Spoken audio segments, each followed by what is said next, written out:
This is my final session on this conference. I know that it goes on and so on, but I want to address in the beginning a topic that is where people in different countries, even NCD partners in different countries, teach differently about. What are the preconditions that have to be fulfilled before you join an NCD process? So I am aware in some countries there are lists, you have to fulfill this and this and this, and these lists tend to get longer and longer and longer, the preconditions that you have to fulfill. My own teaching is there are no preconditions whatsoever that you have to fulfill in order to move into the NCD paradigm. Do you have to be evangelical? No. Do you have to be committed to the Great Commission? No. Good when you are, but that's not a precondition. It can be a consequence of the process. Do you have to be committed to do the profile regularly beforehand? There's nothing wrong in doing it regularly. I would do it regularly, at least once a year, No is the answer. You don't need a committee. Do you have to hire a coach before you can start in the process? No. From my point of view, there are no preconditions whatsoever. Why do people often teach this is a list of preconditions? They say, since we have this list, we have better results. And it's true. It's true. It's like a doctor who says only the healthy people are allowed to come to me. And then he says, hallelujah, look at my results. They even are healthy before they come to seek my help, you know what I mean? But the point is, and that is the point for me, what about all the others that you had thrown out because they had not fulfilled the preconditions yet? They are not helped. They will die. I mix up the doctor's metaphor with the church development paradigm. So my only answer is there are no preconditions whatsoever. You don't believe in the Great Commission? You are welcome. You don't find the Trinity relevant for today? You are highly welcome. You have a deeply fundamentalist attitude? You are welcome. You have a liberal theology in which God is not more than just a human construct. You are welcome. You are so spiritualistic that it looks like you are hovering 10 meters above the ground. You are welcome. And it will bring you down a little bit to earth. You are deeply conservative or leftist or ultra-liberal. You are welcome. By this, people like to misunderstand things. They say, Christian just said, it doesn't matter what you do, to start an NCD process yet. But then within the process, things will change. And this we can monitor and measure and see. And that is wonderful. Let me start with looking at the topic, what has changed in NCD over the past 30 years. I don't want to speak about what changed in the world over the past 30 years. I started to prepare for this as well, but then I said this would be a different conference. It would be highly relevant. But in what you can receive from NCD, what has changed there throughout that period of time? Just 5 points, my hands here, they have 5 fingers. I'm a simple person, and it helps me to memorize the points when it's not more than 5.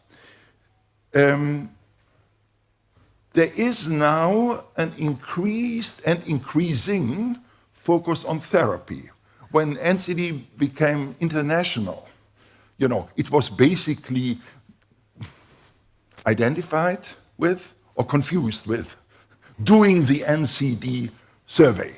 an analytical tool, because in the very beginning there were not, of the international faith, there were no therapeutical tools available. By the way, this is not true. The whole years, the 16 years before, we started with therapeutical tools for years and years and years. And from that originated the need to have an analytical tool. So the analytical tool came after maybe 10 years of working with it. And then we revised the therapeutical tools again because of the learning through this process. A second point. NCD has now an increased focus on spirituality rather than chiefly targeting structural questions. So it's not true that spirituality was not there in the beginning and now all of this is not true. But now the focus is much more on that topic. Let me try to explain it. I like this factor. There are always three factors that influence church growth. This is just an empirical observation. There are spiritual factors, there are institutional factors, so both spiritual and institutional factors influence church growth. It's not just the spiritual factors and the institutional don't matter. Hopefully we don't speak and teach like this. And there is a third area, quite powerful as well. There are contextual factors. You know, it's very interesting because we could research churches in the midst of revival regions in the world. And throughout 10 or 15 years, how did it develop? And we can see whenever there is a revival proper, there are contextual factors in play. It could even be a contextual factor like persecution.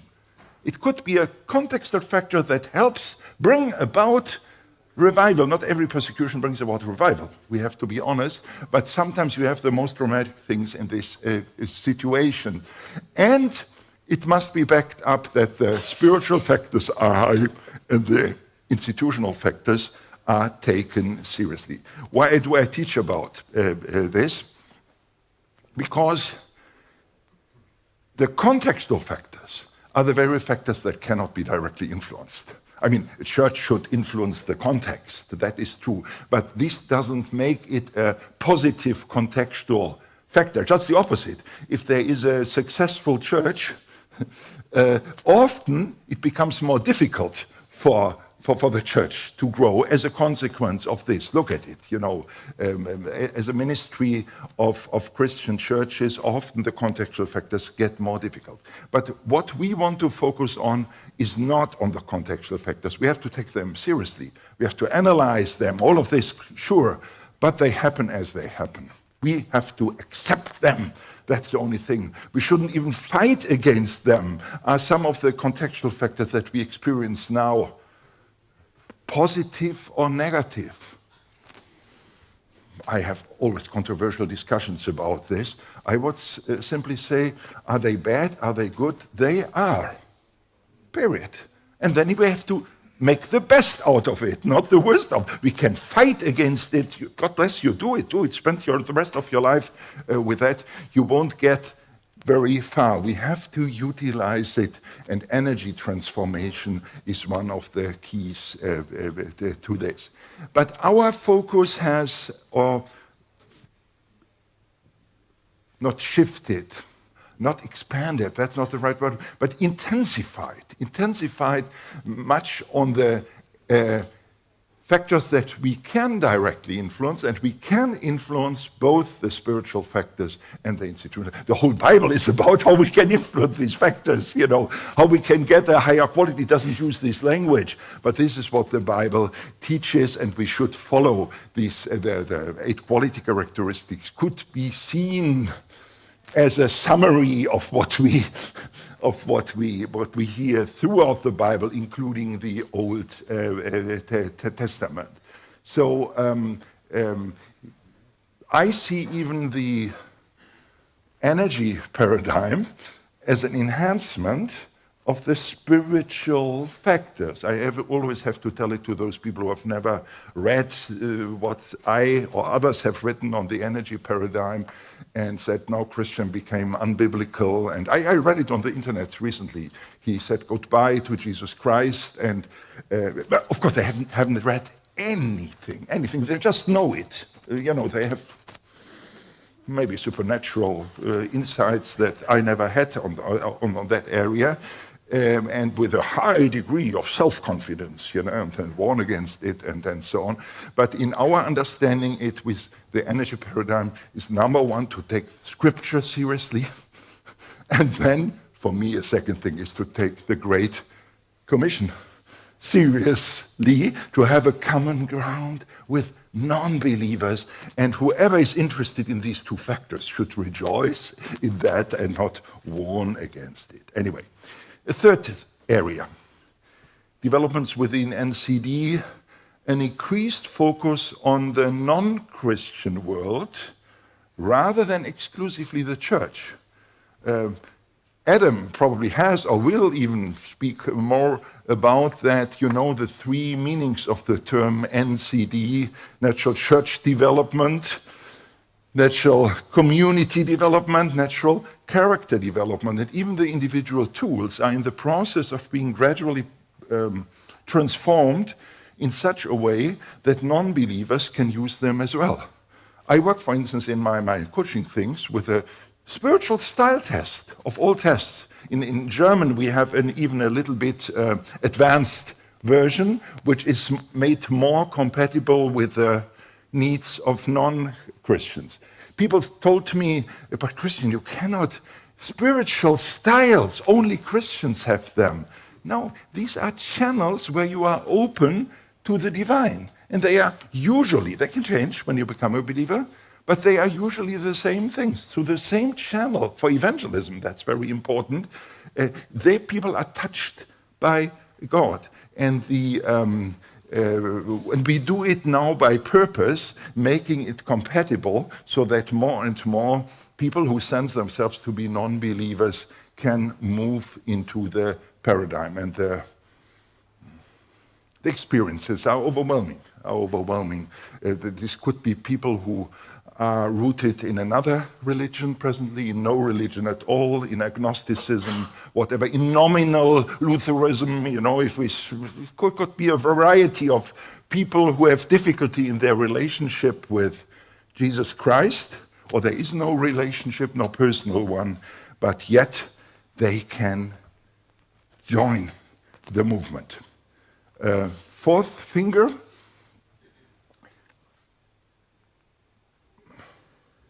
an increased focus on all by itself. Of course, I can be short here because the vast part of yesterday we have spoken about this in the interview with Nick, for instance, about the all by itself growth chiefly through the energy paradigm. That's a chief way of really experiencing what all by itself in the literal sense is all about. Henrik asked then the question, but isn't that, you refer to my interview with Nick and say, wasn't that the power of the Holy Spirit? Yes, sure, it was.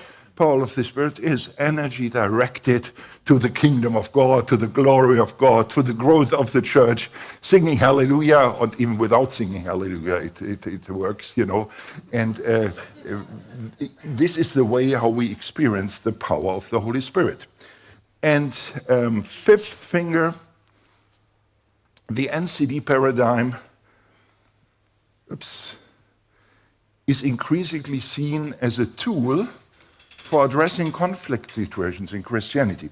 Again, when many years ago I started to work on initial tools, even long before the international phase, I had not the slightest idea that it has the consequence. But when we now look at the Trinitarian compass on other things, it's a completely underestimated toolbox for dealing with the most controversial topics imaginable, so that you don't fight against each other and don't need or believe you need church splits. If you find that helpful, okay, You are free. You're old and ugly enough to follow that path, but often it can be very hurting. Sometimes splits are inevitable, sometimes even necessary, sometimes helpful. I don't argue against it, but learning from people with whom you 100% disagree and changing yourself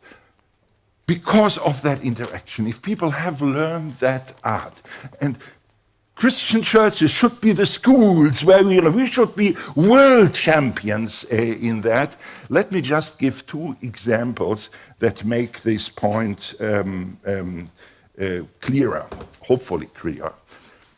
One, I have the advantage that I can speak with diagrams because I don't have to use many words. You know what this is all about. And this was actually something, we have here our Trinitarian compass, and regretfully, at the time when I did this diagram, I only male people are there, and most of them are about my age.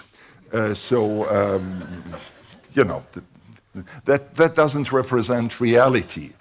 But the basic dynamics, and this is actually, I had first this diagram before I realized, I want to see this diagram in a room, in a live group. First was the diagram. They said, this is not a metaphor.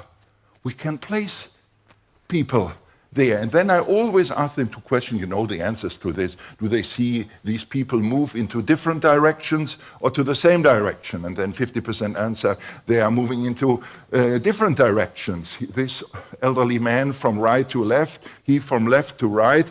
Are these different directions? Yes, opposite directions. And yet all of them move into the same direction because all of them move to the center. And this is more than a metaphor. When you really experience this, when I have these circles of human beings who stand there in a room, and then I have the privilege that I can go into the middle and stand there really in the middle of this cycle, you sense physically the power, the energy emerging there. And usually, we are speaking about conflict management. These people, opposite to each other, here and here, and here's no person, but they have difficulty with each other. And this often leads to church splits or to conflicts, unnecessary conflicts. But what we do is we put the people that are furthest away from each other together to learn from each other, to pray for each other. And again, I shared about this yesterday. I always hear, you cannot do this, then our church will explode. You have to avoid it at all costs. Not a single empirical case that anything exploded. It's pure rubbish. It's made up. It works very, very, very well, and people are thankful for this normally. And look at the spiritual styles. This is the reason for many conflicts. These are not theological conflicts. No, it's spiritual style conflicts. Maybe number one reason why people leave a church is spiritual style incompatibility. They cannot grow with their style. And the church, does they help them to grow in their style, or do they say, if you are a member of our church, we are that church, you have to become like that. Then you're welcome, which is a fine decision. And the others then can go to other churches. Okay, if a church board makes this decision, I say, fine, can I support you in this? It's your decision. I don't have to make them. Or can we help people from a diverse range of spiritual styles to be welcomed and respected and can grow in our church? And this doesn't only have to do with spiritual styles, but with all other segmentations of society. Maybe this becomes even clearer in this paradigm that I like to use as well. You can distinguish groups between atheists, or better, I should write agnostics here, because it's not that likely that atheists are in our conferences, but I'm often in mixed groups where you have Christians and non-Christians. I love that, in the same group. My teaching is slightly different then, because I have to take care we don't have a common ground in Jesus Christ there with them. But with the Christians, I have. But you can see either you are a Christian or agnostic. an atheist. But then it can be helpful to make another distinction. It's just arbitrary now. I could put different pairs of words here, and I do it. But just because I did it once in such a group, and it was mind-blowing. People who are fundamentalist, by this I mean it now in the negative sense of the word, not that they take the Bible serious, I have to repeat it all the time, but fundamentalists who think really in black and white, us and them, fighting against the other. They need it. For them, this is confessing their faith, to be included in these fights, and they believe God will honor them. Or when they are atheists, fundamentalists, you have atheist fundamentalists. Is Richard Dawkins an atheist fundamentalist? Yes. Typical representative of fundamentalism. And so you have these fights. Richard Dawkins here, Christian fundamentalists here, and they fight against it. Always the same ritual. And I have read it from publishing houses, both of Richard Dawkins' books and from books that fight Richard Dawkins. They are happy about these fights. It helps them sell their books, you know. You get followers, you only speak. Richard Dawkins doesn't speak to Christians to win them. Then he wouldn't tell them all the time that they have a genetic defect, you know. It doesn't make any sense if you want to. No, he wants to entertain. By and large, he wouldn't say entertain. His atheist crowd. But his opponents, the same thing. The same thing. They don't build bridges to learn, but to fighting. Again, you are free and to do this if you find it fruitful. I don't want to be part of these fights. So you can identify 4 different groups. All of this is simplified now, but you can have Christians that are fundamentalist. Do they exist? Yes. You can have atheists that are fundamentalist. Yes, a lot of atheism is fundamentalist.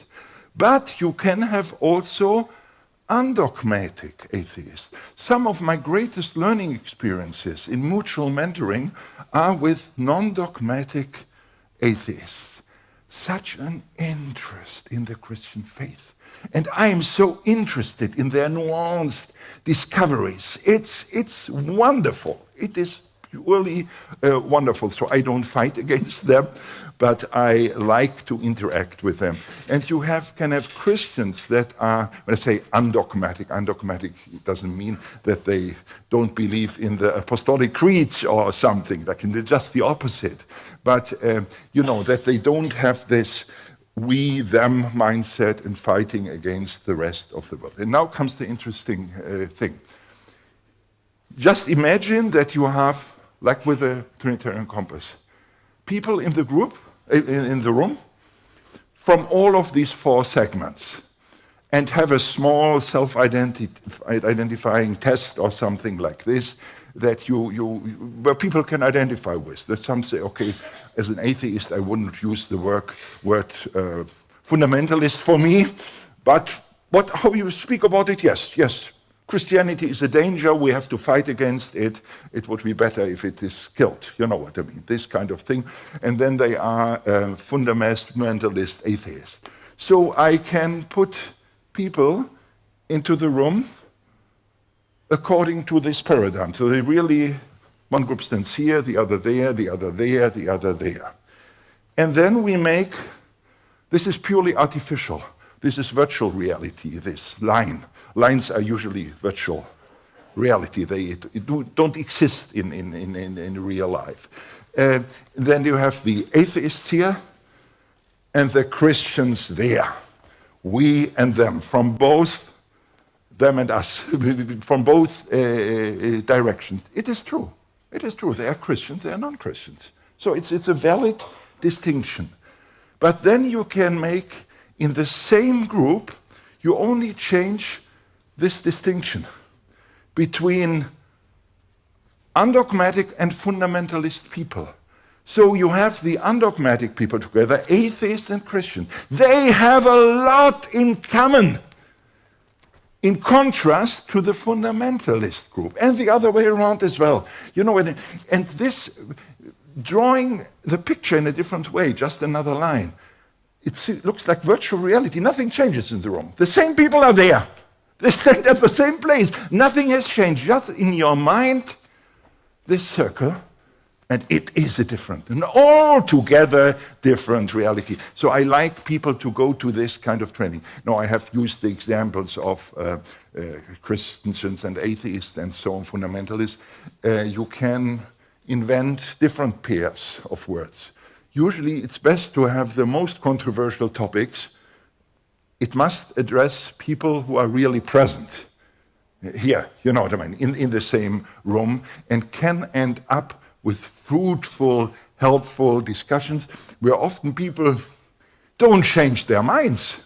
Even the atheists, not all of them become Christians, but they learn in this process, and the other way around. The Christians see that they can learn from agnostics as well, and this is one of the tools that is so underestimated, and I'm a little bit frustrated that still, particularly with the Trinitarian compass, you know, it is not seen enough as a helpful tool for conflict management.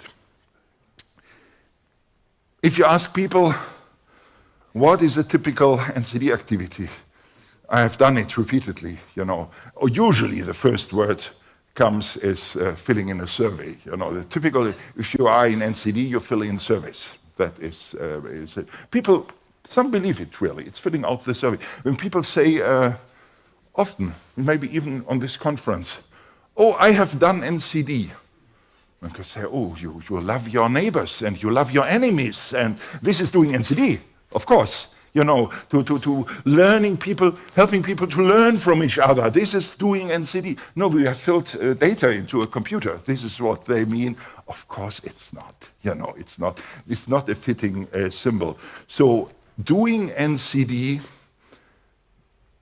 includes feeding the poor, preparing people for death, learning from people with whom you strongly disagree, and the good thing is all of this happens not sufficiently, not frequently enough, not on the best quality level often, but these processes actually happen. And to hear from them and being sometimes even involved in these things where former conflict situations that would end in a split of a church result in more health.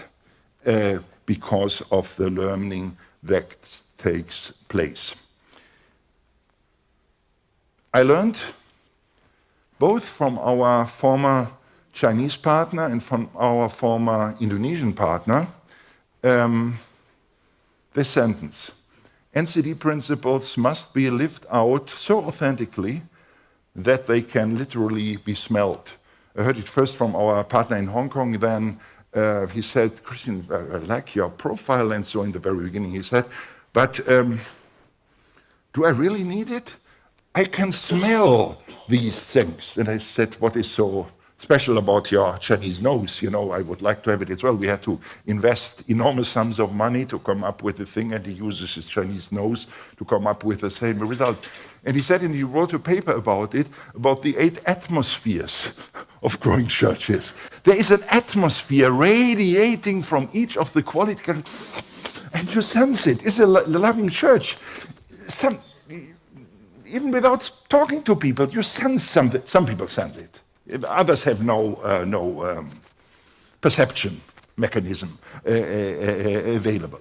Okay, for me, a very powerful thing. I had been, again, it was years ago, in Indonesia, and the partner in charge, Samiton, was invited to. He was invited to go to a church to speak about NCD. And he had before told the people, yes, we will start at 7 o'clock, take enough time, we should have food together, everybody bring something that we can eat, and there was worship music and prayer and, you know, all of these things. So we came together, and for 2 hours, some would say nothing happened. They were eating food, they were enjoying themselves, telling jokes, praying.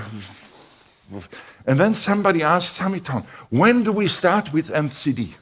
And then it was almost 10 o'clock. He said, we have done NCD the whole evening. And then he went through it and very smartly, I asked you to participate according to your gifting. My job was here simply to empower you. Haven't you noticed it? I demonstrated what gift-based ministry is all about. The whole evening we have been a holistic small group, and we could sense. Is there a problem with the microphone? Or? It's okay now. Yeah. Probably it's my non-Lutheran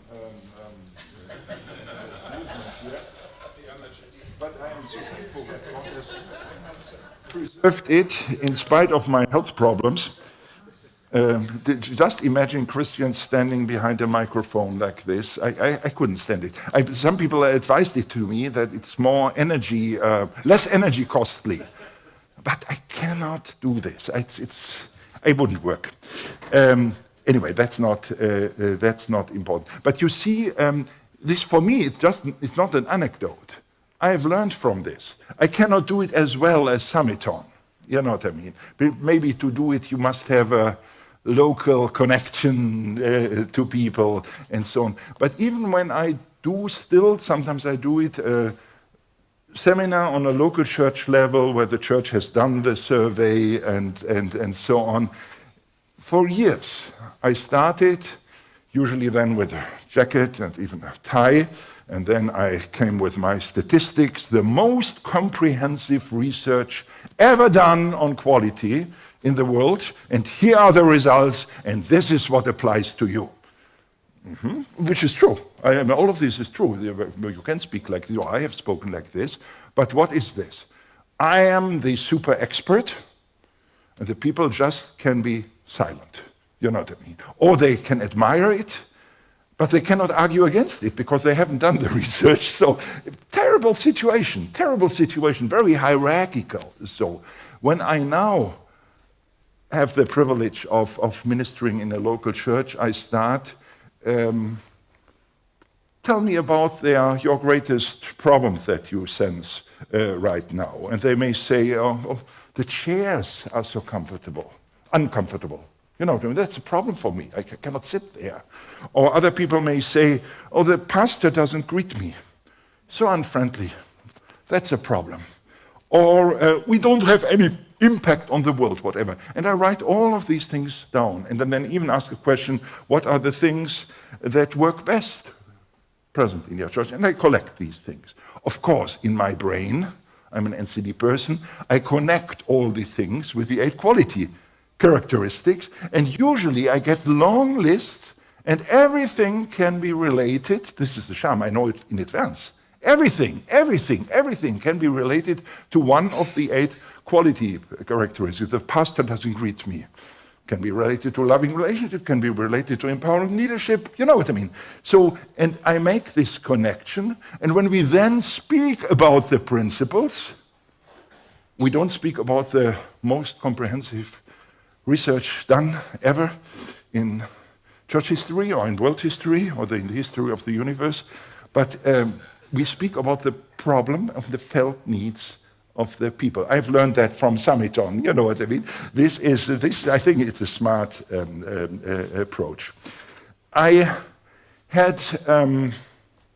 have frequently, when I am in a church or in a conference for several days, then there's usually or often one session assigned to, that they say, Christian, you should speak about the available NCD tools. And sometimes they put it onto the, don't start to smile at them then because you know what might become.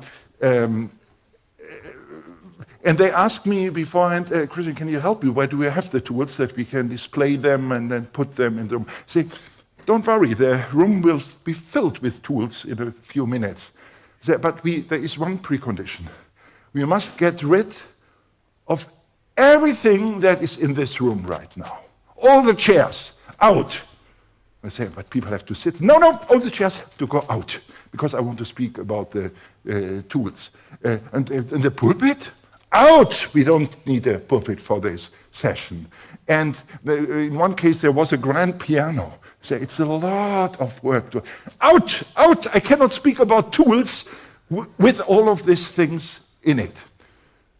Then people entered the room, only human beings. And then it's very dramatic, say, you are the tools. This is what we mean. The reason why Adam smiles, I did a similar thing. I think it was my first conference in Australia, and I had prepared a lecture, in my German English or German understanding of English, and I had 3 very intelligent points. I was moved when I prepared it, and I thought that in the end we will have a prayer night or something because I thought this will go very deep. The first point was you discover a tool. The second is you learn how to use a tool. And the third is you discover you are a tool yourself. I think it's a smart way of doing it. But when I presented it and said, first you discover a tool. People in Australia, they were smiling and laughing, and even those with their purple T-shirts. And for me, as an innocent German, it was difficult. What is so funny when I say you discover a tool? But then move on to the second step. You learn how to use a tool. And nobody explained it to me. So, Bill, when you asked, when do you feel lonely? I felt so lonely. I asked people, why are they laughing? Go on. I said, okay. And the third step, that's the climax, is you understand you are a tool. What I didn't know, that in Australian English, particularly, this is the standard metaphor for the male sexual organ. No, remember it. You discover it, you learn how to use it, and then you discover, ladies and gentlemen, of course, this actually happened like this, and only in the end. I asked a bishop who was there, why are they laughing? Looked at me, and that went away, and I felt so lonely and so ugly, in fact. Anyway, but the message behind it, we are tools, we are God's instruments.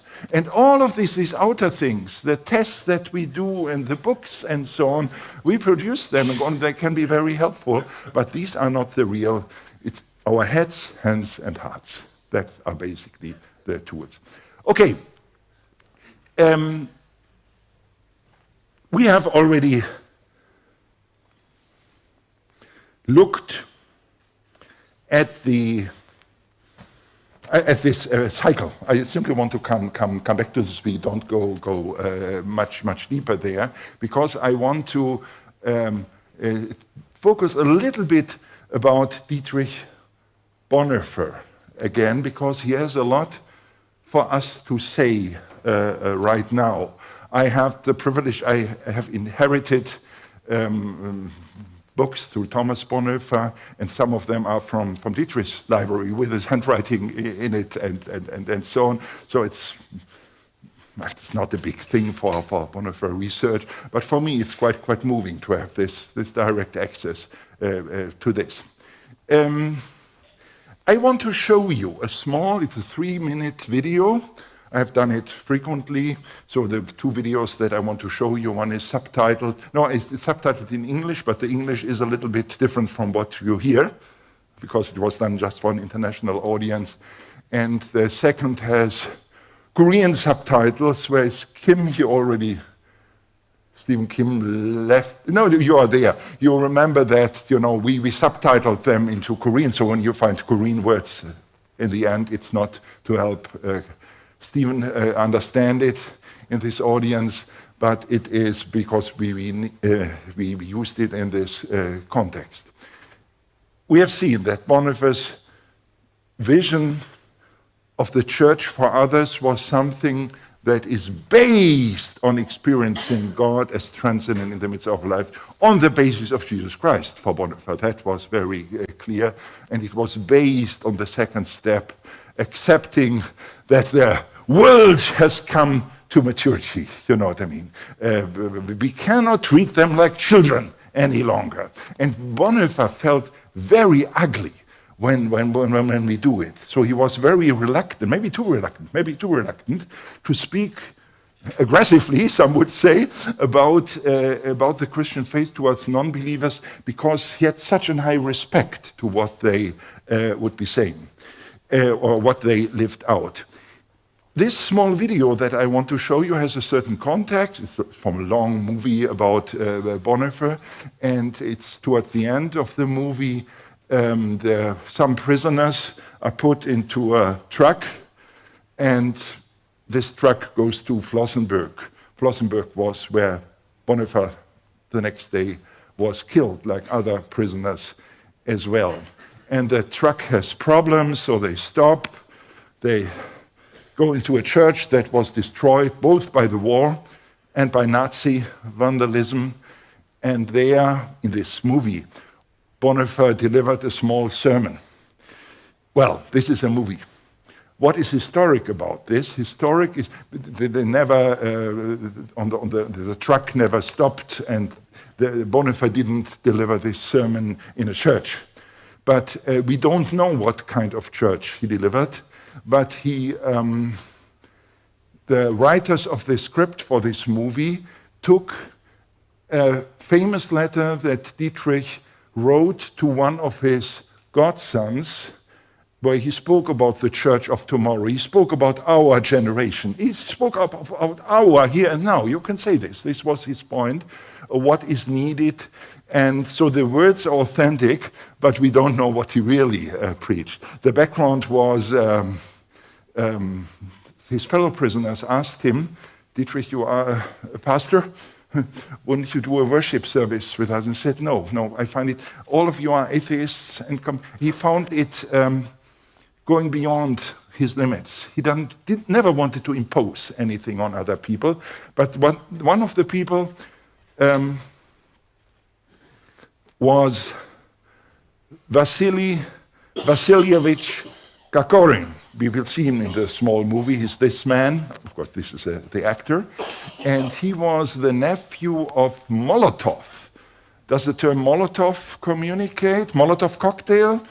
You know it from there. Molotov was 2 times the prime minister of the Soviet Union and foreign minister, so quite an he was an atheist and a communist, of course, just as his nephew, Vasily. And the interesting thing is he demanded, he said, Dietrich, please do us the favor, do the worship service for us. And because Vasily, the atheist, the communist, insisted, Dietrich did it. He didn't want to do it first.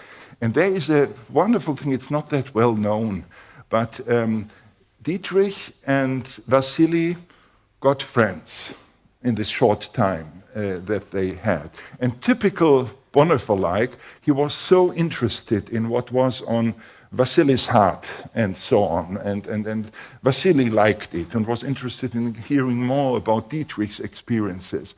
And then Bonhoeffer said, very typical for him, oh, I always wanted to learn Russian, but I have never touched it.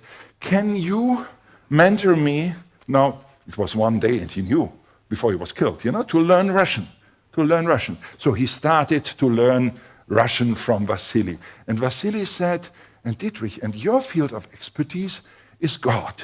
So you have to instruct me in the foundations of the Christian faith. This mutual mentoring took place. One day later was the end of the story. Nobody knows what the outcome was, but I am confident that both Dietrich and Vasily met God.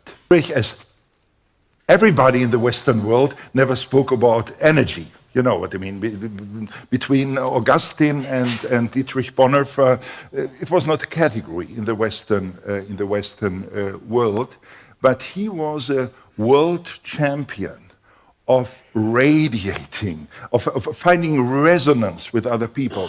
When he went into prison, some people misunderstand it, he couldn't attend any church any longer, so his prison became his church. He sends it like this, and in some areas he was relieved by this, because by his communist and atheist, people like Gagarin and other people that we will see in the next segment of the movie, he loved to interact with them and to minister with them.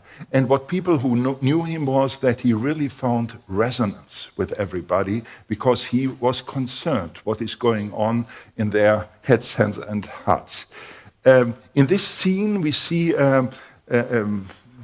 neighbor. He's in the neighbor cell. A person, a very young person, an atheist as well, and communist, and he was part of the resistance against Hitler, and he was going to be killed the next morning. And Bonhoeffer heard him crying through the wall. Again, we don't know exactly what happened, but we hear Dietrich then praying a prayer, and that prayer is indeed authentic.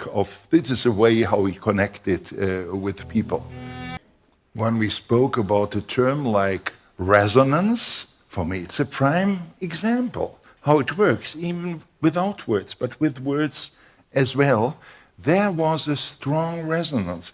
Something was actually seen as a figurative language. To a certain degree, all of these words are figurative language because we cannot fully describe that, but something was flowing from Dietrich's cell into the cell of this young man, and from Dietrich's heart into his heart with a very powerful effect. Well, Dietrich was a world champion in looking for and finding open doors. So the time in prison was a great time for him, to a certain degree, because it was full of open doors. And he wrote about that. Open doors to the hearts, hands, and minds to his non-Christian people that were in prison. Some people misunderstand things. Dietrich was very frustrated about the church of his time. You know, not just about the German Christians. He didn't care about the German Christians were the Nazis. These were his enemies, of course. He had nothing to do with this. And people, I just read it in an American book, Dietrich was member of the Confessing Church, which was the resistance movement in Germany. The Confessing Church resistance movement? No way. It fought for Christian interests. You know, the Social Democrats were put into a concentration camp. They didn't care. The communists were put into the concentration camp. They didn't care. The Jews were put there. No problem for them. The gays were put there. No problem. Maybe even some that rejoiced in that. I don't know. That was the situation. And Bonhoeffer hated that attitude. Fighting for Christian interest, church for the others. You know, this was the thing that authentically you identify with them and minister to them. And here's an interesting, maybe my final discovery that I want to share here in my session before we move then in the afternoon, particularly. Adam has two sessions that will be of high relevance. The term open doors, it may be so relevant for us as well. Where do we find them? That very often people find it in prison. You know, when Dietrich didn't have any strong contacts with church members any longer, a new door opened to minister for them, and he shared about this with friends, that this was for him very delightful. He loved it. He loved it. He didn't love to be into prison, but he knew this was his place. When I studied the energy word group in the New Testament, 34 verses, I realized open doors are energized bridges of God. Maybe the most important verse about open doors is 1 Corinthians 69, where Paul writes, for a great and, this is the literal translation, energy-filled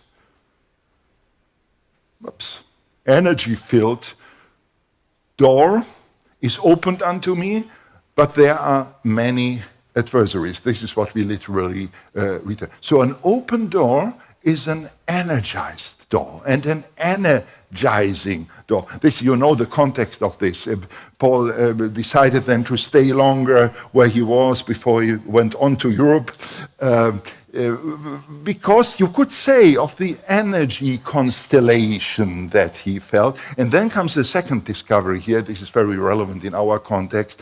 Here it is translated, typical translation of people who don't understand what open doors are all about. But there are many adversaries. What do we find in Greek there? There are a number of among us that speak Greek.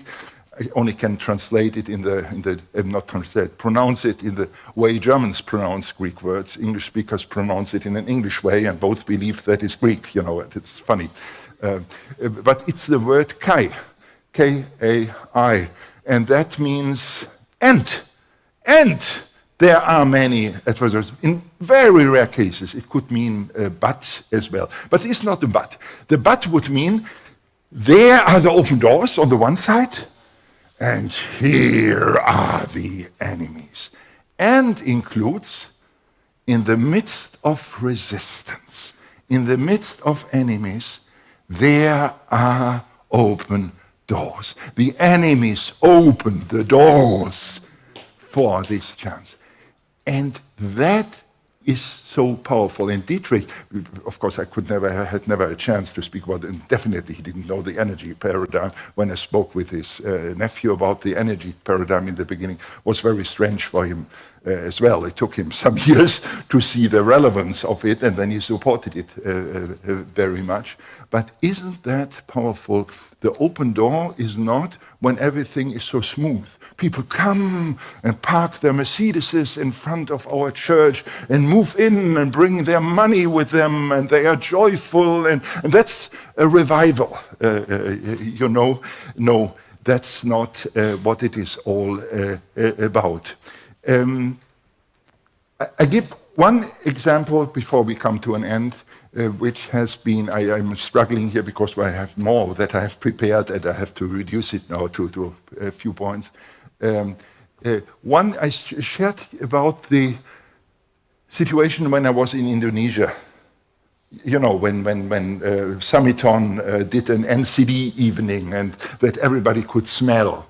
And there is a powerful example that speaks about the results that this approach had in the heads, hands, and hearts of people outside the Christian community. The church in which Summiton, large church, very large church, in which Summiton was the senior pastor, was red-blue church, very large, very effective, and they learned, due to this teaching, to move into the green area strong, not to leave the blue and the red, but to enhance it by the green area. So this church was built deliberately in the midst of the slum area of Jakarta, Indonesia. So when you look at a photograph that is taken from an aeroplane, you can see it's like a Berlin Wall going through Jakarta. Here are the rich people, the skyscrapers, the banks, and the Christians. They are there. And then you have the slums where the Muslims live.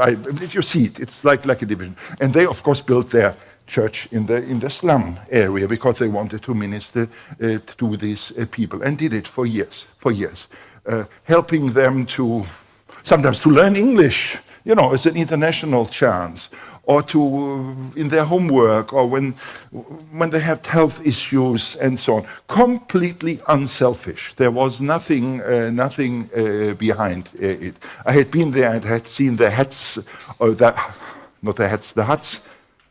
probably, yeah, of the people, really so different to the other prestigious churches that I could see in Jakarta as well. And I know it, I was not present personally there, but a good friend of mine was there in this situation. It was at the time when there was an enormous revival in Indonesia, and at the same time an enormous persecution. Persecution doesn't mean that you throw stones into a window or something like this, that the most dramatic things of murdering and torturing people and so on. And at that evening, my friend was there, the jihad warriors came with their, was this, Fackeln, flames and swords, and wanted to attack the church. They had already, in this day, put several other churches into flames. It was all on the news, you know, this thing for weeks. But what happened there, nobody knows it, in Jakarta was the following. The jihad warriors came, wanted to attack the church. And at that moment, the poor, economically poor people, the Muslims, out of these huts, got out of the huts and formed a human chain around the church. And the Muslims, these were Muslims, said to the jihad warriors, don't go one step further. Don't touch these people, because they are good people. And the end of the story is actually they went home. They went home. Nobody has ever heard about this story. You know, if I hadn't heard it from them, all heard about the many churches that were destroyed and something like this. This is an effect of, you could call it now, an NCD ministry, a typical effect. Is it filling in a questionnaire in a computer? No, experiencing Muslims defending Christians against other Muslims. A typical NCD fruit. We have to understand it, like not fighting for Christian interests, but ministry selflessly to other people. I see that we have already reached 10:33, and since I am a German, I measure real anointing, usually according to the standard, how punctual, how on time does a meeting start, very important, and end. And I'm already in my sin zone with 3 minutes overdue.